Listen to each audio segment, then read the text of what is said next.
बिस्मिल्लाहिर्रहमानिर्रहीम। Cipher case की Adiala jail में समाअत है। जैसे तोशा खाना केस हंगामी बुनियादों के ऊपर चलाया गया, उसी तरह से ये केस चलाया जा रहा है। हर रोज समाअत फिक्स कर दी जाती है। जैसा कि आपको पता है कि अदालत के पास सिर्फ लगता यही है कि सिर्फ ये एक केस ही है, सुबह से लेकर शाम तक वहाँ अदालत हो, अदालत को कोई मसला नहीं है। और एक केस को चलाने के लिए ही पूरी हंगामी बुनियादों के ऊपर, जंगी बुनियादों के ऊपर ये कार्रवाई की जा रही है। अब इसके अंदर जो कार्रवाई हो रही है, थोड़ा सा उसका बैकग्राउंड बताना चाहूँगा कि साइफर केस के अंदर कोई हमें आइडिया नहीं था। छुपा के FIR की गई, छुपा के गिरफ्तारी की गई, छुपा के रिमांड लिया गया। साइफर रूल्स जो हैं वो सीक्रेट हैं, और साइफर जो है वो भी रिकॉर्ड के ऊपर मौजूद नहीं है। और इसके साथ साथ और काफ़ी ऐसी चीज़ें जो सारी छुपा कर ही की जा रही हैं। अब ट्रायल जो है वो भी छुपा के करने का इरादा अदालत ने कर दिया है। वो कैसे जी? अदालत ने कल हुक्म पास किया है कि साइफर केस में जो कार्रवाई होगी वो इन कैमरा होगी। इन कैमरा का मतलब ये है कि वहां पर सहाफ़ियों की एक्सेस नहीं होगी। वकला की पहले भी महदूद एक्सेस थी, इसी तरह आम पब्लिक उसकी एक्सेस नहीं होगी। आम पब्लिक भी नामालूम लोग वहां पर बैठे होते थे, आपको पता है। तो ये इन कैमरा क्यों की जा रही है? इन कैमरा करने का मकसद ये है कि लोगों तक इस केस के असल हकायक ना पहुंच सकें। और इसी वजह से अदालत ने हुक्म में यह भी लिखा है कि print media, electronic media, social media, कोई भी अदालती कार्रवाई जो है वो वहाँ पर नशर नहीं करेगा, बात नहीं चलाएगा। तो मुकम्मल तौर पर पाकिस्तान में पाबंदी लग चुकी है। अदालत ने पाबंदी लगाई है इस केस में कि जनाब कोई भी कार्रवाई अगर चलाएगा तो उसके खिलाफ कार्रवाई होगी, और डिपार्टमेंट्स को हदायत भी हुई है कि आप उनके खिलाफ कार्रवाई करें। तो मुझे बताएं कि आईने पाकिस्तान कहाँ है जो हर शख्स को फेयर ट्रायल का हक देता है? आर्टिकल 10A कहाँ है जो हर शख्स को कहता है कि हक दिया जाए, फेयर ट्रायल उसका हक है? लेकिन यहां पर फेयर ट्रायल की धज्जियां उड़ाई जा रही हैं, कोई फेयर ट्रायल नहीं दिया जा रहा। मैं बड़ा वाज़ेह कहना चाहता हूं कि साइफर केस के अंदर जब इस्लामाबाद हाई कोर्ट में मामला पहुंचा जमानत के हवाले से, तो वहां पर इतनी डिटेल से इस केस के बारे में डिस्कस हो चुका है कि एक एक पहलू हमारी तरफ से भी और दूसरी तरफ से भी डिस्कस हुए। जो तमाम मीडिया चैनल्स के ऊपर, इलेक्ट्रॉनिक मीडिया के ऊपर, प्रिंट मीडिया के ऊपर, सोशल मीडिया के ऊपर, हर जगह के ऊपर, डिजिटल मीडिया के ऊपर वो चला है। तो जब केस के तमाम हकायक ऑलरेडी चल चुके हैं, तो फिर आज क्यों सीक्रेट कहा जा रहा है? और ये भी बताऊं कि जब ये कार्रवाई स्टार्ट की गई थी, अगर बैक पे जाएं जहां पर ये शहादतें भी हो चुकी थी इस केस के अंदर कुछ लोगों की हद तक, और वहां पर क्रॉस भी हो चुका था, तो उस वक्त भी कार्रवाई जो वहां की थी वो सारी शहादतों की वो चल चुकी है हर जगह के ऊपर। तो आज ये कहना कि क्योंकि मामला शहादतों पे आ गया है तो लिहाजा वो कार्रवाई ना चलाई जाए, तो पहले क्यों चलाई गई? और अगर पहले चलाई गई है तो तमाम जो हकायक हैं उन लोगों की हद तक जो उन्होंने गवाही थी वो तो हर जगह पर चल चुके हैं। तो फिर अब आकर उस जगह से जहाँ से स्टार्ट ट्रायल हुआ था वहाँ से स्टार्ट ये दोबारा ट्रायल हुआ है और शहादत की स्टेज के ऊपर पहुंचा है, तो यहाँ पर पाबंदी क्यों लगाई गई है? क्यों इतना खौफ है?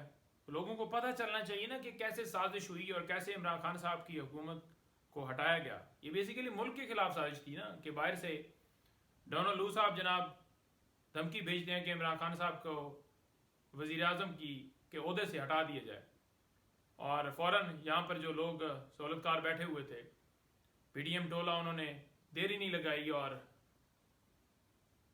चंद दिनों में एक साजिश करके हुकूमत जो है इमरान खान साहब की हटा दी गई। और बजाय ये कि उनके ऊपर कार्रवाई की जाती जिन्होंने अमरीकी साजिश को अमली जामा पहनाया है, बल्कि इमरान खान साहब को अंदर डाल दिया गया। तो केस के रिलेटेड जो फैक्ट्स हैं, जो केस के हकायक हैं, जो केस के अंदर चल क्या रहा है, वो लोगों तक तो पहुंचना चाहिए। तो किस बात का खौफ है? अगर आप सच्चे हैं तो चलने देना। तो अगर आपने इन कैमरा यूं ही करके कार्रवाई करनी है और आप ये चाहते हैं कि जल्दी से जल्दी इस केस में सज़ा सुना दी जाए, तो मेरा ख्याल में फिर ये सारी कार्रवाई करने का भी फ़ायदा नहीं है। फिर जो है प्रोसिक्यूशन अपना केस आपका ऑर्डर बना कर लाती है और फैसला सुना दिया जाए कि आपको ये सज़ा दे दी गई है। यूं नहीं ट्रायल चलते, यूं नहीं केस चलते।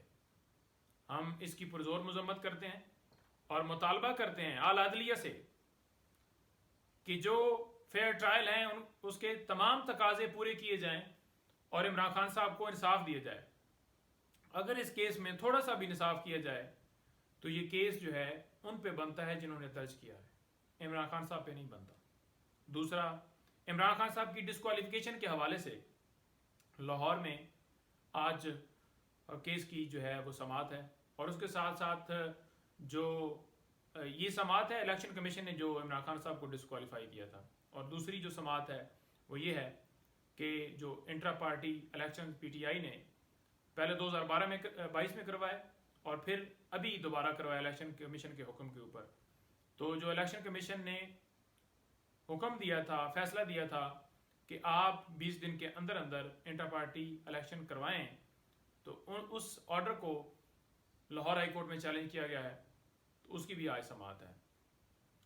और उसके साथ साथ जैसा कि आपको पता है कि 2 दिन का रिमांड जो है वो इमरान खान साहब का नैब तोशाखाना केस के अंदर दिया गया है, तो उसकी कल समाअत होगी। और लास्ट में ये कहूँगा, क्योंकि तफसीलात खान साहब के केस के हवाले से मैंने मुकम्मल की, कि शेर अफजल मरवत साहब की गिरफ्तारी जो है वो गिरफ्तारी नहीं, वो अगवा था।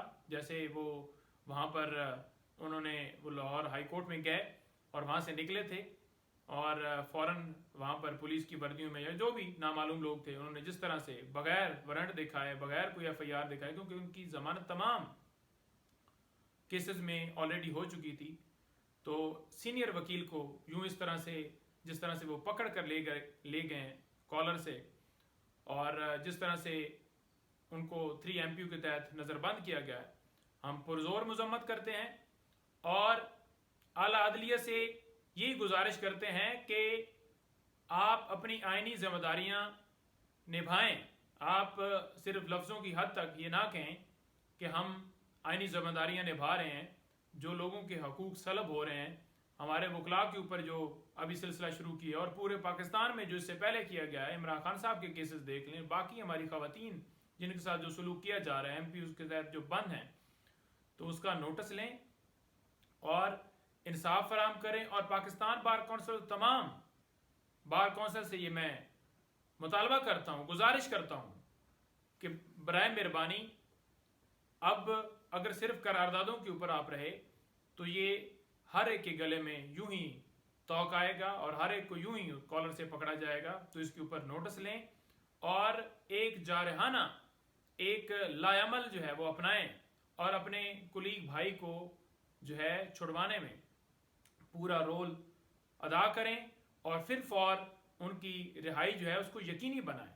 हम 1 मिनट भी किसी सूरत इस बात को जो है वो नहीं बर्दाश्त कर सकते कि हमारे भाई जो है वो शेर अफजल मरवत साहब वो अंदर हों और जो वकला हैं उसके ऊपर जो है सिर्फ करारदादें पेश करें। करारदादों से मामला गुजर चुका है, तो लिहाजा करारदादें बहुत हो गई। अब जो है लाए अमल का टाइम आ गया, तो लाए अमल अपनाएं। हम आपके साथ हैं। Thank you.